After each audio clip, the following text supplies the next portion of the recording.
About 4 or 5 years ago I restored a vintage Bush TV22 old valve black and white television. Back then I wasn't making YouTube videos, so the restorations that I carried out I posted on various specialist forums, and this one in particular I posted as a series of photos and descriptions of the process. The restoration was done over a 15-day period and I posted one update per day. Now since then I've been asked a number of times to put this onto YouTube. Now because I didn't take any video at the time, I only have still photographs, so this is really just a slideshow, so if that's not your thing then please feel free to ignore this video. But I'm just going to go fairly briefly through the process from the point where I received the set up through to the conclusion of the restoration. So this is of course the set I'm talking about, and this is pretty much how it looked when I received it. I have cleaned it here, but as you can see it's in a fairly sorry state. If we look through the internals we can see there's quite a lot of dirt and muck and quite a lot of corrosion. It needed a lot of work. Of course I didn't try and plug it in, it just would have probably caught fire, so the first step was to dismantle it. So on the first day I just took it apart, removed all the major assemblies, took the tube out, and that took me through to day 2. So on day 2 I continued stripping the set down, removing the remaining major parts, having a look, seeing what parts may have failed that could be hard to deal with. So amongst those were the blocking transformer. You can see that here, it had an open circuit winding. I'll get back to that later in the video. And then once I'd done that, it was time to look at the cabinet, and again the cabinet looked fairly bad when I received it, had a lot of deep scratches, but after some work, cleaning it up and then going through a polishing process, it ended up looking like this. And of course that is a major step forward in terms of the set restoration. Having a good cabinet means it's far more worthwhile spending time making a good restoration job of the interior. So once I had the cabinet initially sorted out, it was then removing some of the parts that had really suffered, and what I intended to do with this set was a semi-restoration. I wanted it to retain its appearance, which meant that items such as the old paper capacitors I wasn't just going to replace with plastic film types because they just don't look the part. What I was going to do was restuff them, and so that's what I did. I spent quite a lot of time removing all the paper capacitors, taking the insides out, and then inserting new plastic film capacitors inside and resealing them and refitting them to the boards. You can see here a before and after. And you can see that all that really appears to have changed is it's just a bit cleaner in appearance, but in reality of course they're brand new capacitors inside the old housings. If you're not familiar with the technique of restuffing vintage capacitors, then this is just a quick run through. You start with the old capacitor. Essentially they're like a roll of tin foil or aluminium foil separated by paper. They tend to dry up and go short after a number of years. Bear in mind this set was built in the early 1950s, so it's best part of 70 years old. You can pretty much guarantee that all the paper capacitors would need to be restuffed. There's no point not doing that, they would just fail after a short time if you don't. So you start off by heating them up. The insides are held in with a high melting point wax, and then at the ends they're capped with even higher melting point wax. This is the large hum reduction capacitor, so it's bigger than most of them, but it makes it easier to show what I'm doing. Heated it up, you can then pull the insides out. It's a very messy process. In this case I retained the wax because I wanted to reuse it, but for the smaller ones I use coloured hot melt glue. It looks almost identical to wax once it's been applied. But for the larger one I wanted to use wax because it just looks far more authentic. Once I've got the insides out, in this case I needed to retain the metal end caps, and then I worked out the size and number of capacitors that are needed to recreate the original capacity. A lot of these old capacitors had very strange capacities, so you need to try and stick to them fairly closely. Once I've got the capacitors, I then put those back inside, fill the insides with wax so that they don't rattle about, and then fold the end caps back in, and then I reuse the original wax, melt that into the ends, and then once that's all cooled down and set, I can reinsert the capacitor into the set, and as you can see here, it does look like just a new capacitor that's been put into the set, and it definitely retains the original appearance. It would of course look completely different if I just used a modern capacitor in that place. Once I'd restuffed the caps, it was on to some of the more mundane parts of the restoration. This particular one was dealing with the rotten or wormed wooden parts. On some of the older sets, they quite often use wooden parts for certain elements within the set. Usually sort of feet and mounts and standoffs were made out of plywood. And that's the case here. The problem, as you can see, is that the wooden parts had been very badly attacked by woodworm. The woodworm is of course long gone, but these parts were in such bad condition there was no point trying to restore them. So I simply made up a replacement set and then fitted those into the cabinet. They just simply bolt in place. The guides, as you can see, I didn't make them wrong. They're meant to be sloping. They are to allow the RF module to slide in and out, and it slides at an angle so it doesn't foul the other parts as you push it in and out. And once they were replaced, it really made the entire chassis look a lot better. The next item to deal with was the voltage divider. Now, on these old sets, they didn't use switch mode power supplies, of course, and the mains voltage around the country in the 1950s did vary a huge amount, and because of that it was important that the set was configured in such a way that it wasn't going to overheat or underrun the tubes.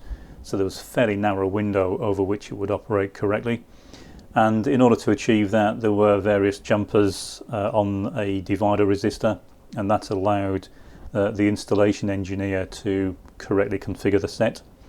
Incidentally, the sets like this only had one channel. You couldn't change channel.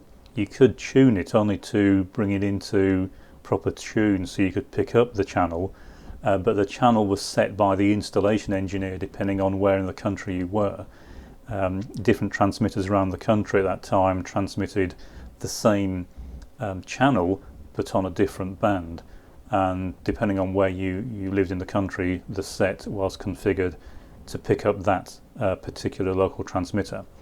But you couldn't then change it. There was no channel selection. It was just you had a channel and that's what you watched. I was now at the point where I was going through the set and testing various parts. I would independently power them up and see if they operated, and the issue here I found was that the rectifier tube on the line output transformer had an open circuit heater. Essentially the two wires that drive the heater, which is driven from an overwinding on the transformer, they just fell off as soon as I touched them. They were just so badly corroded. So I replaced the rectifier tube, resealed the transformer, and then that came back to life, and I was fairly confident I would get EHT when I powered the set up. One of the major tasks in restoring a piece of equipment from this era is that they tend to have a lot of mechanical parts to them. And those mechanical parts aren't there just for structural reasons. Quite a few of them have a function to perform within the unit. Now, as an example here, we're looking at the deflection alignment yoke within the set. This is really a couple of magnets on a mounting system that are used to correctly align the electron beam within the gun to make sure that it's properly aligned on the face of the tube. One of the issues in dealing with these is that if you take them apart, you need to be able to put them back together correctly, and it's not just as simple as putting the right bits back in the right place. They have to be correctly aligned, and that alignment is fairly critical. There's also multiple settings that interact, so if you take them apart and you don't pay attention to how they were aligned, you can spend literally days trying to get the alignment back to what it should be, or you may even fail to get a picture on the tube at all, and then you're not quite sure if it's an alignment issue with something mechanical or if you've still got an electronic fault. So it really is a case of making sure you take plenty of notes and photographs before you take these things apart, and if necessary make some identification marks so that you can figure out exactly how they came apart. As you can see here, this item was filthy when I first got the set, and I spent a lot of time cleaning it, and the results are worth it. As I said, this is a restoration, so it wasn't just a matter of getting it working, it had to look the part once I'd finished the job. I now started to refit the major assemblies to the chassis. Those I hadn't worked on yet, I started fixing, repairing as I fitted them to the chassis.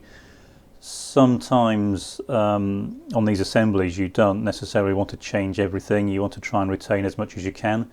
So for example, with the tuner assembly, I wanted to keep as much as I could. Now that did throw up an issue later on, but I'll come to that later in the video.